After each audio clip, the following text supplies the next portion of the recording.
Assalamualaikum warahmatullahi wabarakatuh.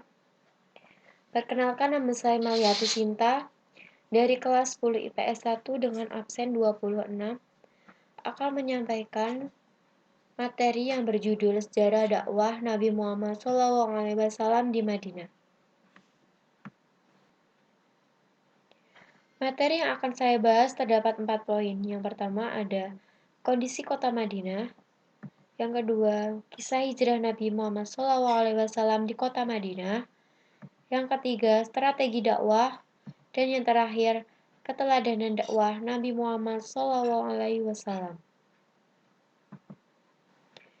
Memasuki materi yang pertama, yaitu kondisi kota Madinah.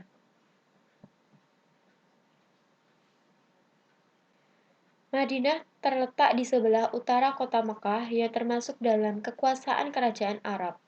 Sebelum Nabi Muhammad SAW hijrah, kota Madinah dikenal dengan sebutan Yasrib. Selain itu, Madinah juga dikenal dengan sebutan Madinah An-Nabi, yang berarti kota Nabi, atau juga bisa dikenal sebagai Madinah Al-Munawwaroh, yang berarti kota yang bercahaya.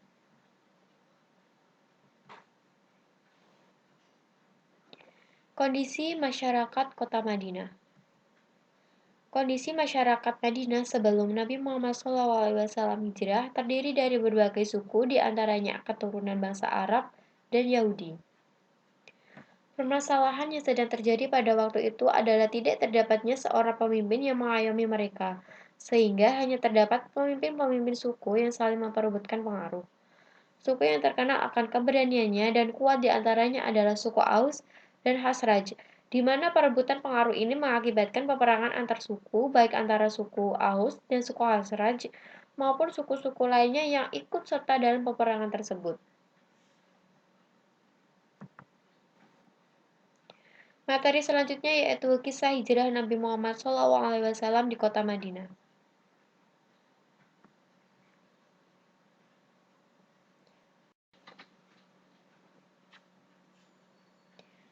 Sebelum membahas kisah hijrahnya Rasulullah, alangkah sebaiknya saya akan membahas latar belakang hijrahnya Rasulullah terlebih dahulu.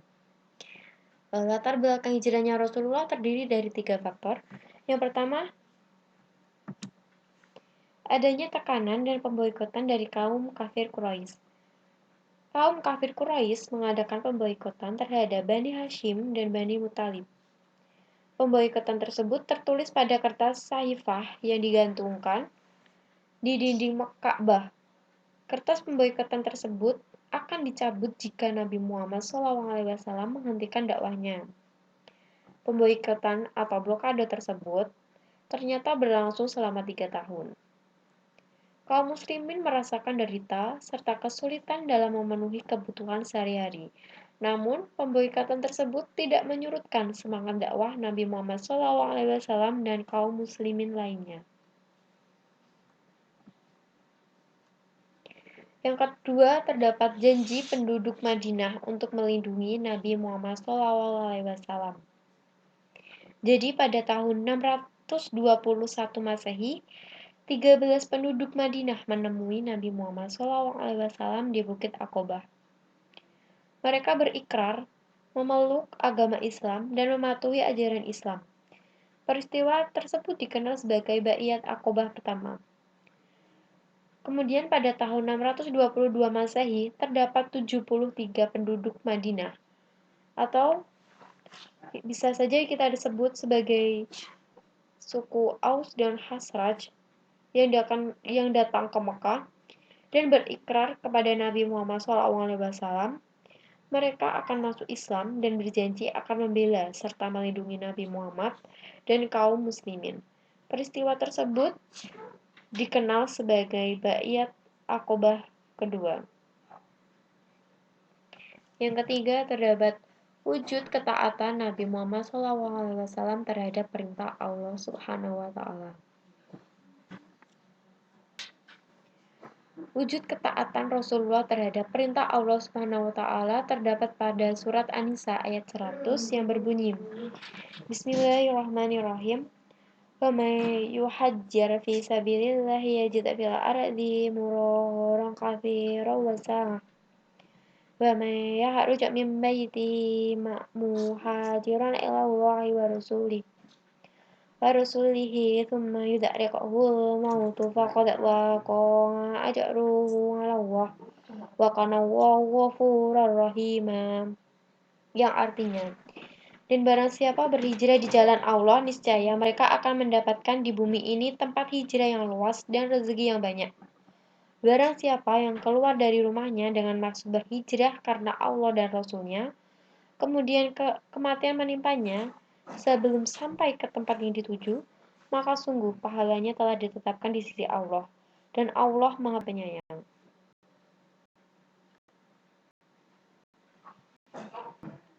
Kronologi peristiwa hijrah di Madinah. Peristiwa diawali dengan niat kaum Quraisy yang ingin membunuh Nabi Muhammad SAW dengan mengepung rumahnya.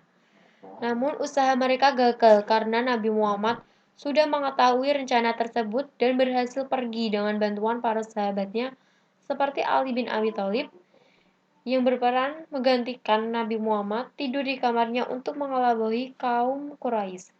Kemudian ada Abu Bakar yang berperan untuk menemani dan memastikan Rasulullah selamat sampai Madinah. Dan tak lupa juga dari bantuan Allah Subhanahu wa taala. Setelah beberapa hari dan hampir saja tertangkap oleh kaum Quraisy dan suruhannya, Nabi Muhammad SAW sampai di Kuba dan mendirikan masjid yang diberi nama Masjid Kuba. Setelah tinggal beberapa hari, Nabi Muhammad SAW melanjutkan perjalanan menuju kota Madinah. Ketika ia sampai di kota tersebut, Nabi Muhammad SAW disambut dengan rombongan kaum muslimin secara riang gembira. Materi selanjutnya yaitu strategi dakwah.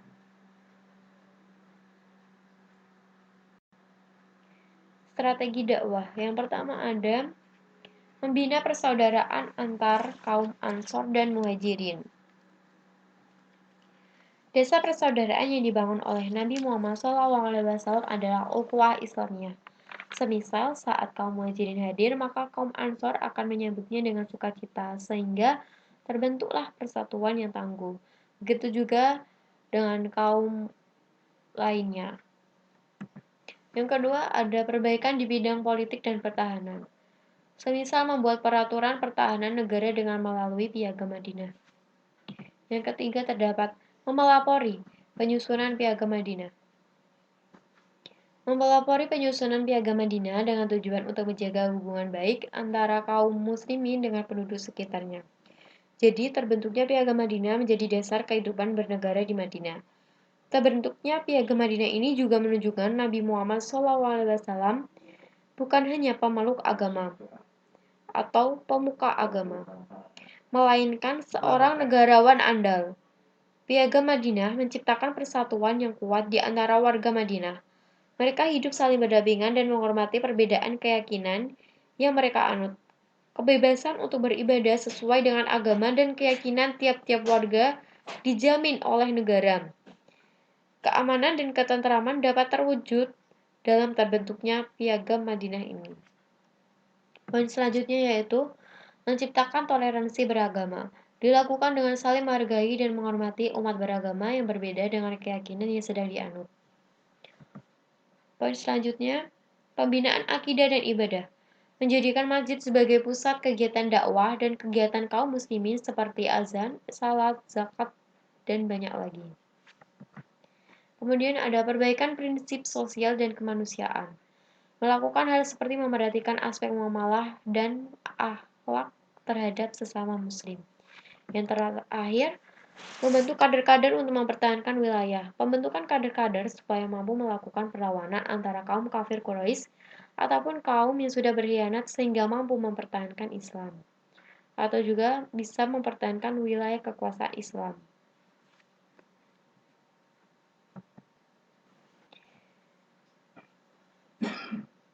Ini adalah tambahan, jadi dalam Piagam Madinah itu terdapat 4 isi pokok yang harus diketahui juga dan yang penting.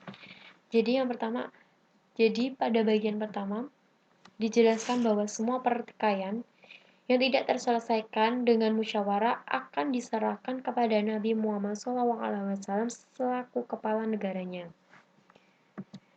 Bagian kedua dijelaskan aturan tentang hubungan antara umat Islam dan golongan Yahudi secara terperinci. Bagian ini bertujuan menjaga stabilitas masyarakat Madinah yang bersatu. Bagian 3 dijelaskan bahwa di kota Madinah haram dilakukan pertumpahan darah dan larangan untuk memusuhi tetangga sendiri. Bagian terakhir dijelaskan aturan berkenan dengan kabilah yang baru masuk Islam. Kabilah yang baru masuk Islam diberlakukan hukum atau aturan sebagaimana yang berlaku bagi kabilah lain yang lebih dulu masuk Islam.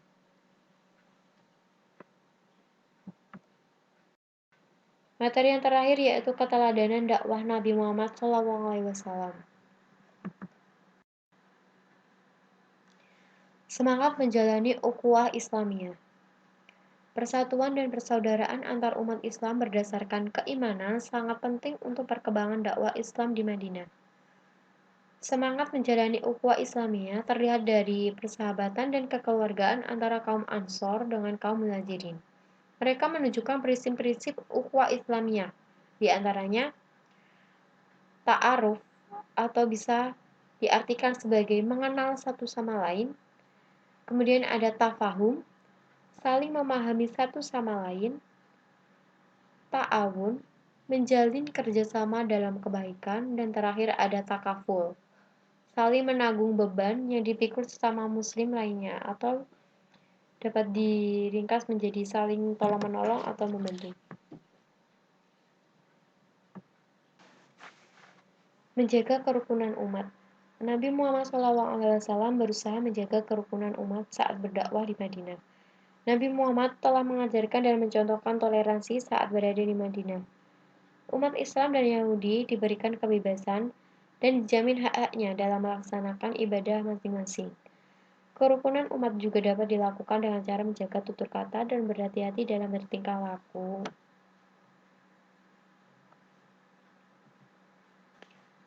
Kerja keras dan tawakal. Nabi Muhammad SAW dan para sahabatnya mengalami cobaan berat dalam melakukan dakwah. Namun mereka tidak mudah putus asa, semangat dan memperjuangkan Islam sangat tinggi. Mereka bekerja keras menata dan membangun masyarakat Islam di Madinah dengan diimbangi tawakal kepada Allah Subhanahu wa taala. Mengembangkan dakwah. Dakwah menjadi jalan bagi setiap muslim untuk berinteraksi dengan orang lain. Dakwah dalam konteks ini tidak berarti kita harus berbicara dengan orang lain. Nabi Muhammad SAW beserta para sahabatnya berdakwah dengan membawa bekal seperti budi pekerti dan perilaku yang baik. Dakwah dapat kita lakukan dengan menampilkan diri sebagai sosok muslim yang baik seperti menepati janji dan menghargai orang lain. Yang terakhir ada membangun jiwa mandiri. Ajakan untuk mandiri sangat ditekankan oleh Nabi Muhammad SAW. Jiwa mandiri merupakan dasar pembangunan ekonomi dan sosial bagi setiap manusia. Untuk menguatkan sikap kemandirian seseorang, Nabi Muhammad telah memberikan banyak contoh kemandiriannya dalam kehidupan sehari-hari. Bahkan Nabi Muhammad SAW juga dikenal sebagai sosok yang bekerja keras. Sekian dari penjelasan saya. Semoga dapat bermanfaat untuk kalian semua. Mohon maaf jika ada salah tutur kata dan salah bahasa. Saya akhiri. Wassalamualaikum warahmatullahi wabarakatuh.